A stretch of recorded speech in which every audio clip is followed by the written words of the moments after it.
هزاران درود. دقیقاً 1 سال منتظر بودیم که امروز فرا برسه و ما خودمون رو توی دنیای علم و ادب، تاریخ و هنر و فرهنگ غرق کنیم.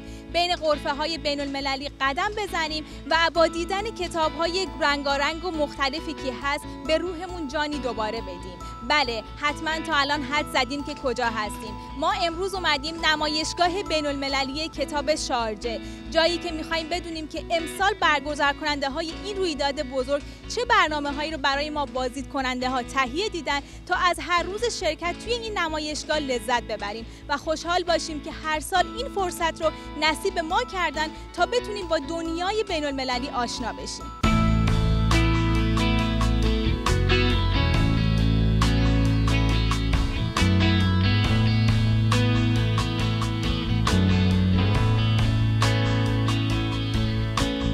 42مین نمایشگاه بین‌المللی کتاب شارجه که توسط اداره کتاب شارجه و به ریاست شیخ احمد بن رغد العامری برگزار میشه، بدون شک برای هر بازدید کننده‌ای تجربه فراموش نشدنیه. اکسپو سنتر شارجه این روزها به بهشت کتاب برای همه دوستداران کتاب تبدیل شده. درهای این نمایشگاه بین‌المللی از اول نوامبر تا 12 نوامبر 2023 بر روی تمام بازدید کننده ها بازه. 7 روز هفته از ساعت 10 صبح تا 10 شب و جمعه ها تا 11 شب در خدمت شماست. در کنار اون من باید به شما بگم که امسال کره مهمان افتخاری این نمایشگاه بزرگه. اما نمایشگاه بین‌المللی کتاب شارجه فقط مربوط به کتاب نیست. این جشنواره در واقع ترویج عشق به ادبیات و عشق به مطالعه است.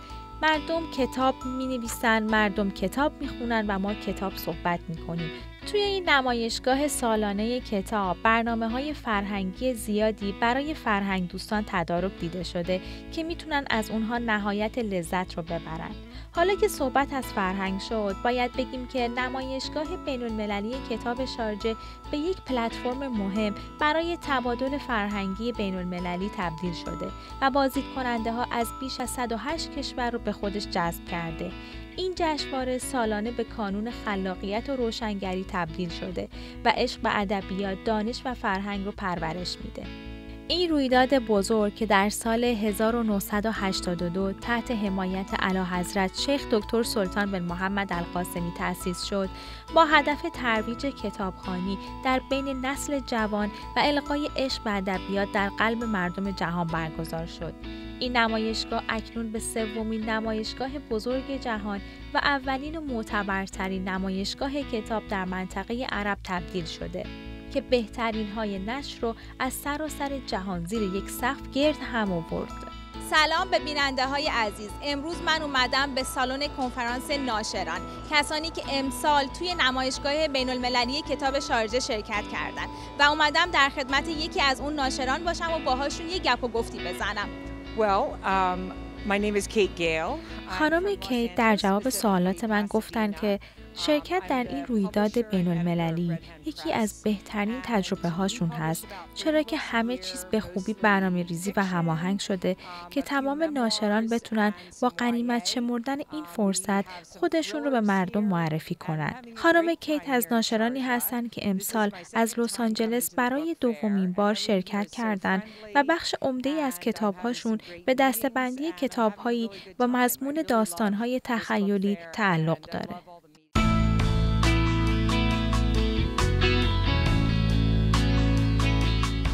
نمایشگاه بین‌المللی کتاب شارجه تنها گرد همایی دوستداران کتاب نیست، بلکه جشنی از دانش، فرهنگ و اشتیاق به مطالعه است که فراتر از هر مرزیه.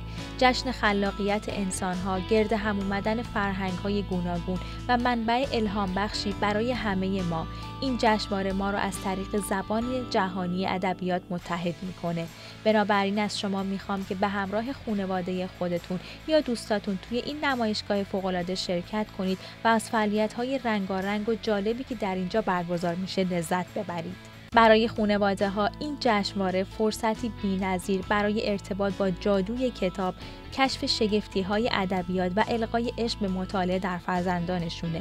برنامه کودک و فعالیت‌های عملی نمایشگاه برای کوچولوهای شما بسیار مثبت و مفید خواهد بود.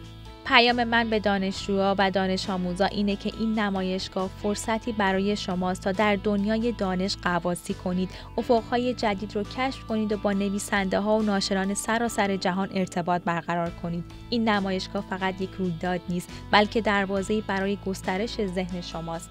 پیام من برای معلم‌ها اینه که شما نقش مهمی در شکل دهی ذهن جوان‌ها دارید و این نمایشگاه منبعی ارزشمند برای بهبود کلاس‌های درس شماست. پیام من برای شما حرفه‌ای‌ها اینه که میتونم بفهمم که پیدا کردن زمان برای خوندن کتاب برای حرفه‌ای‌ها کار آسونی نیست.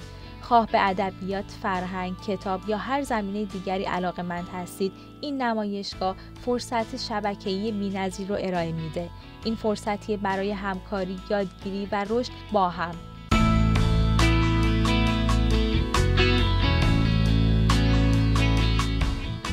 My name is Germán Gasio Baqueola. I'm originally from Argentina. من شانس این رو داشتم که با یکی از ناشران وفادار رویداد بزرگ سال 2023 یعنی نمایشگاه بین‌المللی کتاب شارجه ملاقات کنم.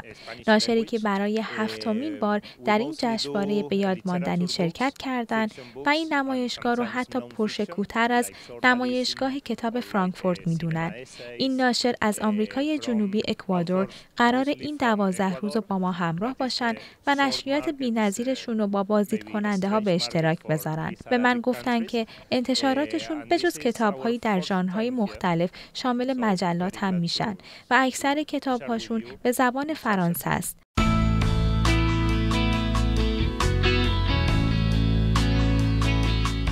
من یک بار دیگه شما رو تشویق میکنم که به این رویداد بزرگ بیایید و به ما ملحق بشید و اونو به یک تجربه مفید و غنی تبدیل کنید. یک تجربه 12 روزه بسیار شگفت‌انگیز که هیچ وقت فراموش نخواهد شد. اگر شما یک خانواده هستید، یک دانش آموز، یک حرفه‌ای، یک معلم و یا هر فردی که قدردان قدرت کلمات، باید بهتون بگم که اینجا برای شماست. حتما به این جشنواره بیایید تا بخشی از دنیای علم و فرهنگ و ادب و هنر باشید و با استفاده از این امکاناتی که برای شما فراهم دیدن لذت ببرید و بدونید که دنیای کتاب چه دنیای ارزشمندیه.